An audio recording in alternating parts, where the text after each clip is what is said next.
dedicated to southern and eastern Kentucky. This is WYMT Mountain News at 5:30. Good evening, I'm Steve Hensley. And I'm Olivia Calfee. Kentucky's horse racing industry is preparing for a new kind of wagering that you'll find at some of the state's tracks and track-owned facilities. Within a few months, you will soon be able to bet on college and pro sporting events. Sports betting will be allowed online. But as WYMT's Phil Pendleton tells us, businesses like the Red Mile and Keeneland are getting in the game as well. The General Assembly finally approved sports wagering this year, but there's a process that takes months before the first bet can be placed. The legislation provided that racetracks are permitted to apply for licenses with the Kentucky Horse Racing Commission. Keeneland and the Red Mile are partnering with Caesars Entertainment for a sports book facility at the harness racing track. So we have a joint venture with the Red Mile through which we offer the historical horse racing at the Red Mile. And we'll develop again this joint venture with the Red Mile so that Caesars will be offering the sports betting. And the Mint here in Williamsburg, just off of Interstate 75, is one place where you're going to be able to place bets on sporting events. In fact, this facility was designed for the possibility of sports betting being legal in Kentucky. The Mint, along with other similar facilities, will offer a sportsbook facility along with their HHR machines. I'll bet on sports, whether it's horse racing, because we always had that approved in the state. Now they can bet on whether it's football, baseball, basketball, and this is a big basketball community. The Horse Racing Commission makes the rules for sports wagering, and then licenses are applied for. The hope is that that might be in place before the fall when it's football season. That would be ideal. That's earlier than original estimates of January 2024 when passed by legislators. Phil Pendleton, WYMT Mountain News. Caesars Entertainment has a policy that gaming is only allowed for those 21 and over. And Keeneland and the Red Mile officials say they will follow that same rule as well.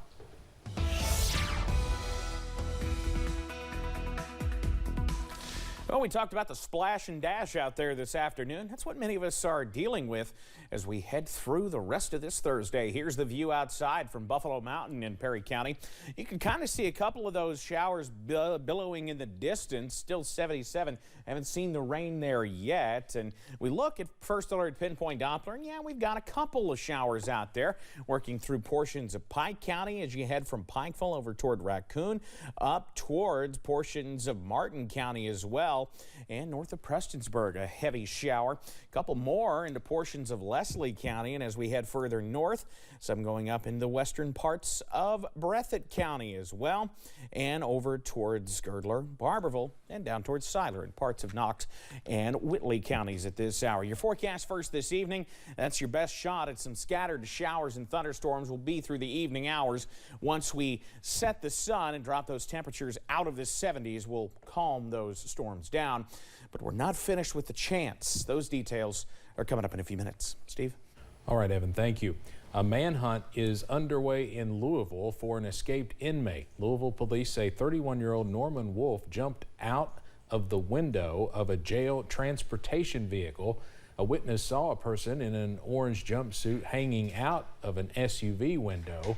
Officers from several agencies were seen searching an area near I-265 and I-71. Wolf was in custody for burglary and possession of a handgun by a felon. There's a look at him. Several schools in that area kept children inside as a precaution as police searched for the escapee, but again, at last check, he was still on the run. New search warrant documents have been released in connection to the mass shooting at the Old National Bank in Louisville last month. The documents, originally sealed until now, show search warrants for the shooter's phone, emails, text, and all electronic communication.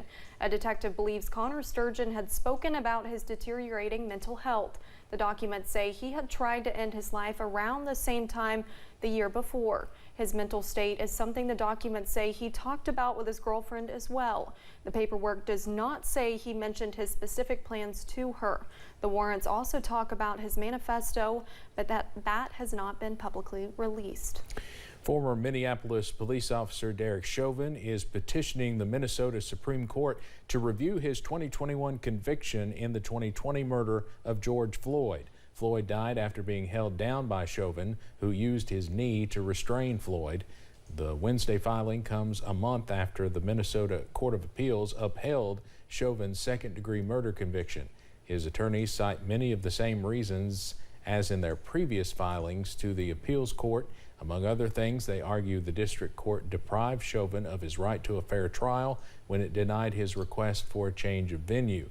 The Minnesota Supreme Court has not said if it will review the decision. Chauvin was sentenced to more than 22 years in prison in the case. The House of Representatives passed a resolution in support of local law enforcement. The final vote this morning was largely bipartisan.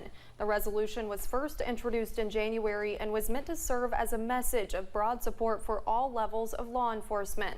But a rift developed in the House on whether it should include federal agencies, specifically the Justice Department and the FBI. The final resolution of support is limited to local and state law enforcement officers. The national debate involving transgender rights is picking up momentum this week in state houses across the country. More than a dozen states have already enacted laws restricting gender-affirming care for minors, with more poised to follow. CBS's Danya Backus has the latest. Rejecting weeks of loud protest, Texas lawmakers voted to ban transgender medical care for minors. That was an incredibly hard moment for our community. If signed into law, it would make Texas the largest state so far to approve bans on gender-affirming care. At least 17 others have already enacted laws, and several more are poised for action this week.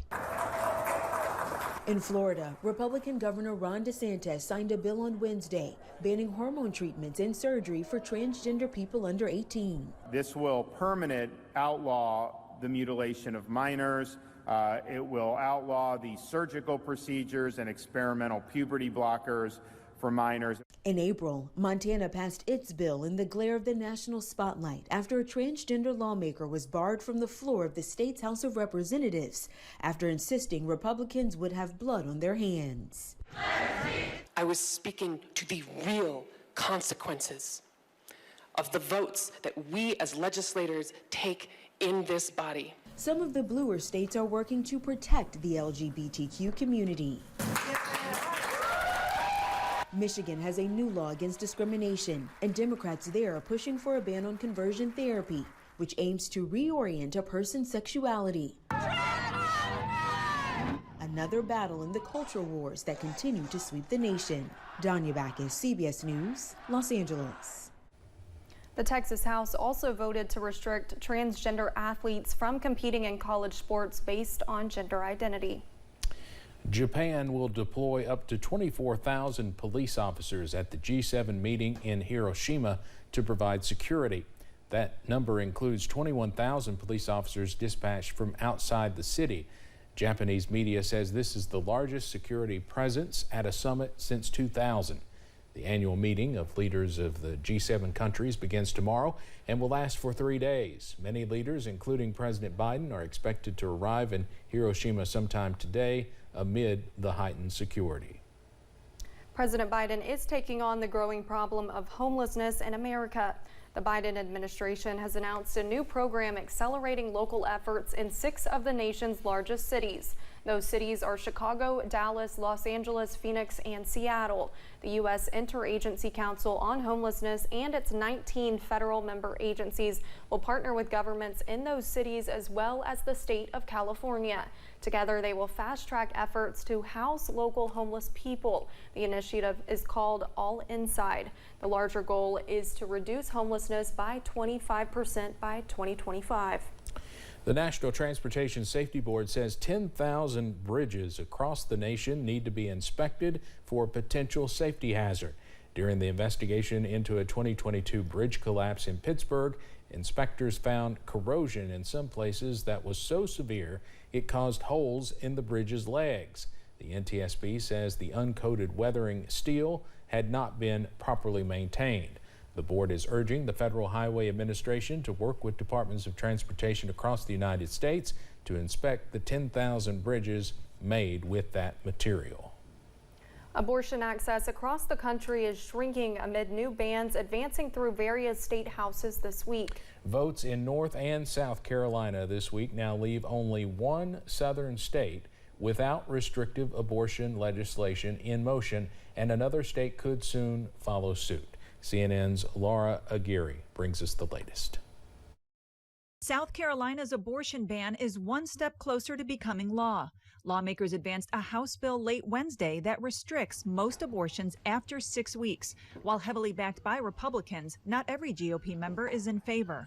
Abortion laws have always been, each and every one of them, about control.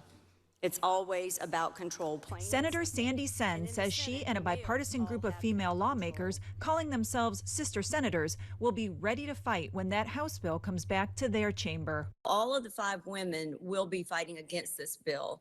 The big nail biter is going to be whether the 3 men who stood with us last time, whether they will stick with us.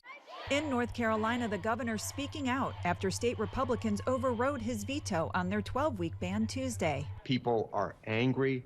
Women feel like that they have been slapped in the face. Virginia may soon be the only southern state without heavily restricted abortion access. Nebraska's state house filled with dueling protests Wednesday after a 12-week abortion ban was slipped into an already controversial bill that limits gender-affirming care for anyone under 19 years old. I think today will be a very dark chapter in Nebraska history. Nebraska's bill is expected to pass a final vote, possibly as soon as Friday. I'm Laura Aguirre reporting.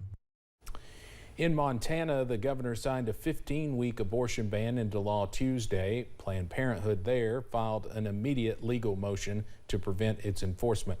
And in New Orleans, the Fifth Circuit Court of Appeals could soon rule on a Texas judge's suspension of the FDA's approval of the abortion pill mifepristone. If upheld by the Fifth Circuit, the suspension could limit national access to the pill, which is used in the most common method of abortion available in the United States, where it is still legal. Coming up on Mountain News.